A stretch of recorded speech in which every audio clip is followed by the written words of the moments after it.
Hello and welcome to the Generational Gamer. So it has been said that using this Treal, a low-C monster truck mod on your Kraton 4S or Outcast will allow for better steering. And in this video I'm going to show you what I did. I'm going to largely use still pictures. So this is the comparison between the original and the Treal. And as you can see, the hole furthest out will not fit. So we're going to have to get rid of that. I'm going to use a Dremel. I'm going to cut it off offline. Now, if you believe in magic, and I hope you do, you'll see that through the power of editing, I have cut it off. And this is what we're left with. And I'm twirling it around to show you what I have here. And now, as if we were in the Matrix, we are back to the original. Look at that. So you want it to point towards that little notch right here. And that's exactly how I have it set up using the Treal. But it's too tall. So what are you going to do? You need to use a spacer. Now, I 3D printed one. Well, I 3D printed two. One black, one white. I get to decide what I want in my car.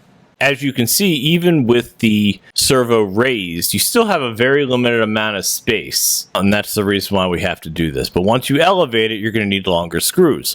I use these. So this is the servo that I have, and this is what it looks like when I have it inside that spacer. And I use these washers like you can see here. So I needed a little extra space. It was still too close for my liking. And there you have it. It's in there as it... Well, realistically, the best it can be, because you have a very small amount of space to work with.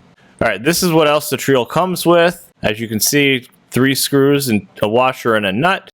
So to work with this, you've got to put the nut in there. It is keyed, so you cannot screw it up.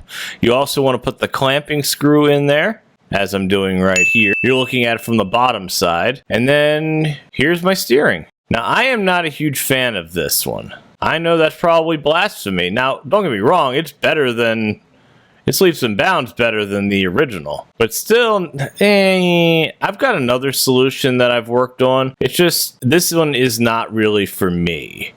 But you can see my steering is a hell of a lot better than it was. Ultimately, the problem with this steering setup is the fact that I chose a servo with so much torque. Yes, you absolutely need torque for wheels this size, but the servo I showed uses way too much. And what will happen is it'll fight against the spring and actually win out most of the time. I found a better solution for me, and it's a hell of a lot cheaper and a hell of a lot easier. But I'm going to do that in a separate video. Subscribe, you'll see more. Have a good one.